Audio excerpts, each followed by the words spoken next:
Je suis actuellement assis devant mon ordinateur, terrifié. Chaque instant pourrait être le dernier. Mon ami est ici avec moi, ma vie est en danger, et c'est totalement de sa faute. Cela n'a peut-être aucun sens au premier abord, mais laissez-moi vous expliquer. Tout a commencé plus tôt dans la journée, quand un de mes amis a fait irruption chez moi et a claqué la porte derrière lui. Il avait les yeux écarquillés par la peur et se tenait là, dos à la porte, respirant lourdement.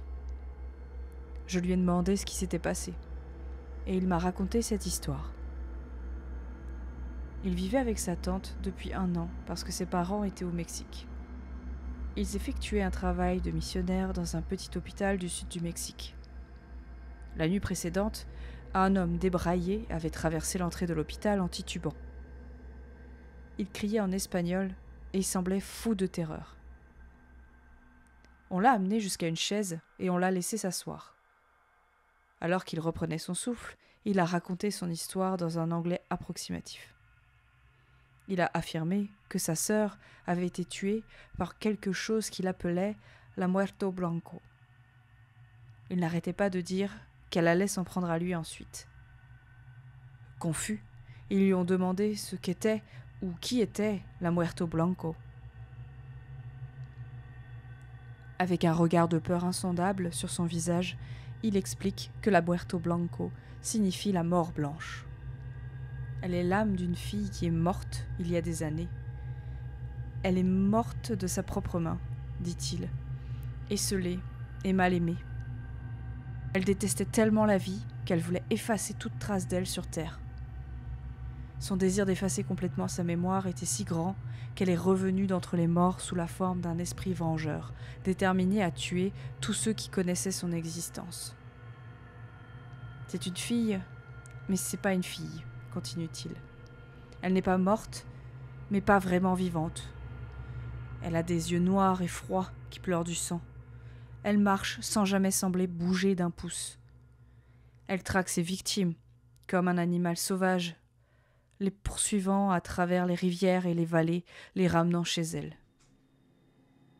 Vous n'êtes jamais vraiment conscient qu'elle vous suit, jusqu'à ce que vous entendiez son coup révélateur à votre porte d'entrée.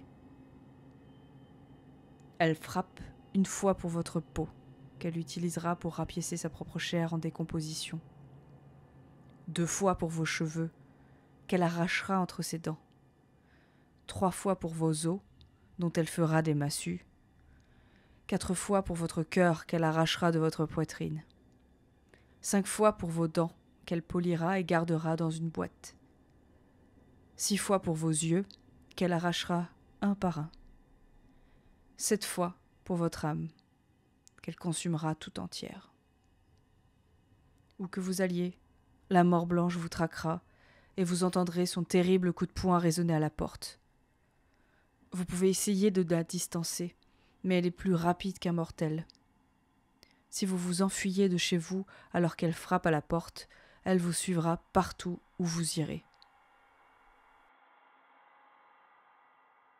L'homme terrifié était certain que cette chose avait tué sa sœur. Il a essayé de parler de la mort blanche à la police, mais il n'avait pas voulu l'écouter, considérant qu'il s'agissait d'un conte de vieille femme. Il a ensuite essayé d'en parler à son prêtre, mais celui-ci lui a immédiatement fermé la porte de l'église au nez et l'a renvoyé chez lui. Le prêtre avait vu la mort blanche le suivre, dit-il, et il ne voulait pas s'en mêler.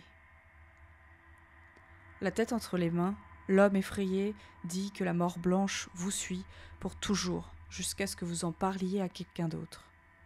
Alors elle frappe. Elle vous tue et commence à suivre la personne à qui vous l'avez partagée.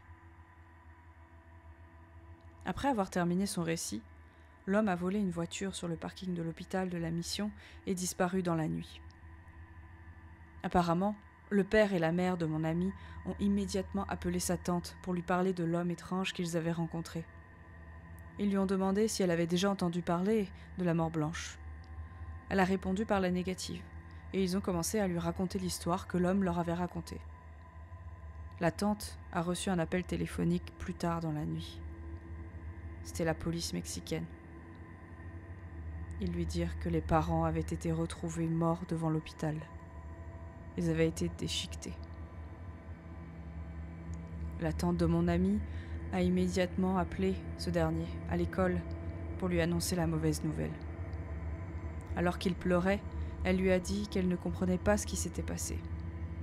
Elle lui a raconté toute l'histoire, lui parlant de l'homme étrange qui s'était présenté à l'hôpital quelques heures seulement avant que ses parents ne soient retrouvés morts.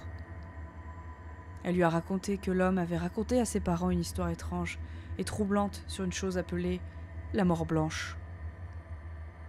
Quand il a raccroché le téléphone, il a eu du mal à accepter ce qui s'était passé. Cela ne lui semblait presque pas réel. Quand il est rentré chez lui après l'école, il a trouvé la porte d'entrée de la maison de sa tante ouverte. À l'intérieur, il y avait une trace de sang qui menait à la cuisine.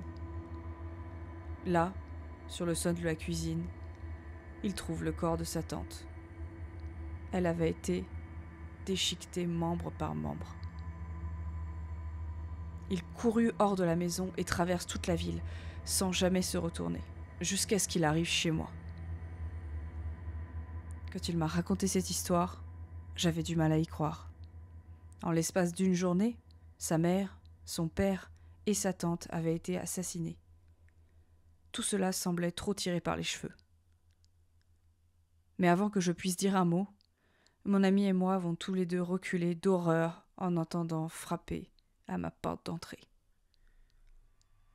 Cela fait maintenant 1 heure que nous fixons la porte, sans vouloir l'ouvrir. On frappe toujours, de plus en plus fort. Elle n'abandonne jamais. Elle n'abandonne jamais. La Muerto Blanco est instoppable. Je pense qu'elle veut nous effrayer, mon ami et moi. Je pense qu'elle veut que nous nous accusions mutuellement. Et c'est ce que je fais, je blâme mon ami. C'est entièrement de sa faute. Il n'aurait jamais dû parler d'elle. Alors que je suis assis ici dans ma maison, à côté de mon ami, tous les deux écoutant ce cliquetis hideux qui devient de plus en plus fort, je souhaite beaucoup de choses. Je souhaite qu'elle ait tué mon ami avant qu'il n'arrive chez moi. S'il n'avait jamais pu me parler d'elle, je ne serais pas en danger maintenant. Je suis désolée de l'avoir rencontrée. Et je suis désolée pour vous aussi. Je suis désolée de vous avoir partagé cette histoire.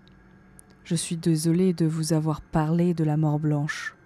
Parce que maintenant que vous la connaissez, c'est à vous qu'elle s'en prendra. Garder une oreille libre d'écouteurs peut parfois vous sauver la mise. Oserez-vous tendre l'oreille ?